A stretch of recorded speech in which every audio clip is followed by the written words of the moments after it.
राजा गहरी सोच में डूब गए। उनके मन में प्रश्न उठ रहा था, क्या यह समय उचित है कि राजकुमारी को सारी सच्चाई बता दी जाए या नहीं। राजकुमारी ने हैरानी से पूछा, क्या हुआ पिताजी, आप मौन क्यों हैं? आज मैं सब कुछ जानना चाहती हूँ। राजा ने उत्तर दिया, सही समय आने पर मैं स्वयं तुम्हें सब बता दूंगा। अभी तुम बहुत छोटी हो, तुम्हें समझ नहीं आएगा। लेकिन राजकुमारी अपनी जिद पर अड़ गई और कहने लगी, नहीं, मुझे अभी सब जानना है। मेरे साथ ऐसा अलग व्यवहार क्यों होता है? मुझे लगता है मैं आप सबसे भिन्न हूँ। तब पिताजी ने कहा, हाँ पुत्री, तुम सचमुच हम सबसे अलग हो, परंतु क्यों, यह हमें भी झात नहीं। इसी कारण हम तुम्हें समझा भी नहीं सकते। तुम्हारे साथ जो व्यवहार किया जा रहा है वह इस पूरी प्रजा की भलाई के लिए है, ताकि किसी को किसी भी प्रकार की हानि न पहुँचे। इसके बाद राजा ने अब तक घटी घटनाओं का रहस्य अपनी पुत्री को बता दिया और कहा, हमें पूरा विश्वास है कि एक दिन तुम इस श्राप से अवश्य मुक्त हो जाओगी। यह कहकर राजा अपने कक्ष में चले गए। राजकुमारी ने उनकी बात मान तो ली, पर मन ही मन सोचने लगी, वह दिन कब आएगा जब मुझे आजादी मिलेगी और मैं अपने हर कार्य स्वयं अपनी इच्छा से कर पाऊंगी। उधर पास के राज्य शिथिल में, जहां राजकुमार शौर्य का जन्म हुआ था, एक भव्य आयोजन रखा गया। राजा चंद्रकांत ने सभी पड़ोसी राज्यों को ससम्मान आमंत्रित किया। राजा देव वर्मा को भी निमंत्रण मिला। राजा देव वर्मा ने यह आमंत्रण रानी वैदेही से साझा किया और साथ ही शिथिल के राजकुमार के बारे में बताया। राजकुमार शौर्य का जन्म भी हमारी पुत्री के समान अद्भुत घटनाओं के बीच हुआ था, किंतु वह हमारी पुत्री के बिल्कुल विपरीत है। जिस वस्तु पर वह हाथ रखता है उसमें जीवन का संचार हो जाता है। उसका स्वभाव सदैव सकारात्मकता को प्रकट करता है। तभी रानी के मन में एक ख्याल आया, क्या पता इसका संबंध हमारी पुत्री से ही हो। रानी ने राजा से विनती की, मुझे भी अपने साथ इस भव्य आयोजन में चलिए, मैं स्वयं उस बालक को देखना चाहती हूँ। लेकिन रानी का मन दुविधा में था। वह कभी भी राजकुमारी को अकेले महल में छोड़कर नहीं गई थी। अपनी पुत्री की चिंता उसे भीतर से कचोट रही थी। वह सोच रही थी, जाऊं या न जाऊं, अगर जाऊंगी तो शायद कुछ रहस्य जान पाऊं। इसी सोच में डूबी रानी ने राजकुमारी से कहा, बेटी, क्या तुम कुछ दिनों तक अकेले रह लोगी? हमें महल के बाहर किसी काम से जाना है। ये सुनकर राजकुमारी जिद करने लगी, माँ, मुझे भी साथ ले चलिए। मैंने आज तक महल की दीवारों से बाहर की दुनिया कभी नहीं देखी। मैं आपको वचन देती हूँ कि अपनी दृष्टि किसी पर भी नहीं डालूंगी और अपने बालों को रुमाल से बांध कर रखूंगी, ताकि मेरी वजह से किसी को कोई कष्ट न पहुँचे। रानी का दिल अपनी फूल सी बच्ची पर उमड़ आया, लेकिन दूसरी ओर वह गहरे विचारों में पड़ गई। अब राजकुमारी को क्या उत्तर दूं?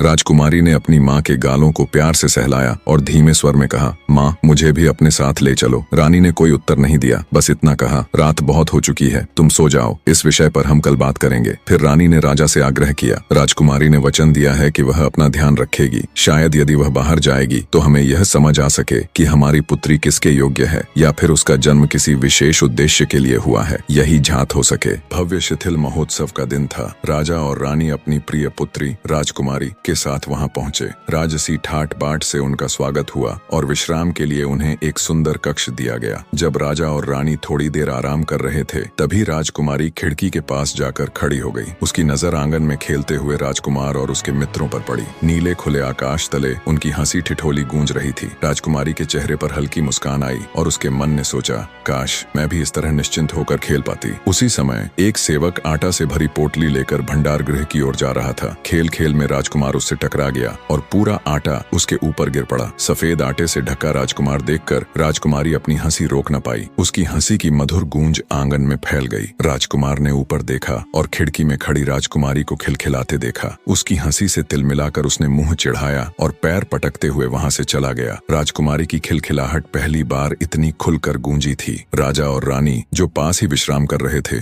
ठिठक गए। उन्होंने अपनी बेटी को इस तरह मासूम खुशी में डूबा पहले कभी नहीं देखा था। उनकी आंखें बरबस उस पर टिक गईं। राजकुमारी खिड़की पर खड़ी थी। उसकी हंसी में मासूमियत और जीवन की ताजगी थी। राजा ने स्नेह से पूछा, बेटी, क्या हुआ? राजकुमारी ने हंसते हंसते पूरा किस्सा कह सुनाया। रानी ने राजा की ओर देखा और धीमे स्वर में कहा, मुझे लगता है हमें इस बालक के बारे में और जानना चाहिए। शायद इसका हमारी पुत्री से कोई विशेष संबंध हो। धीरे धीरे शाम ढलने लगी। महोत्सव की तैयारियां चरम पर थीं। रानी ने अपनी पुत्री से कहा, बेटी, तुम यहीं रहना, हमें आयोजन में जाना होगा। तुम्हें अपना वचन याद है ना? राजकुमारी ने सिर झुकाकर मुस्कुराते हुए कहा, हाँ माँ, मुझे सब याद है, आप निश्चिंत रहिए। राजा और रानी आयोजन में पहुंचे। वहां उनकी भेंट राजा देव वर्मा और राजा चंद्रकांत से हुई। मित्रवत वार्तालाप के बाद वे उत्सव की चकाचौंध में खो गए।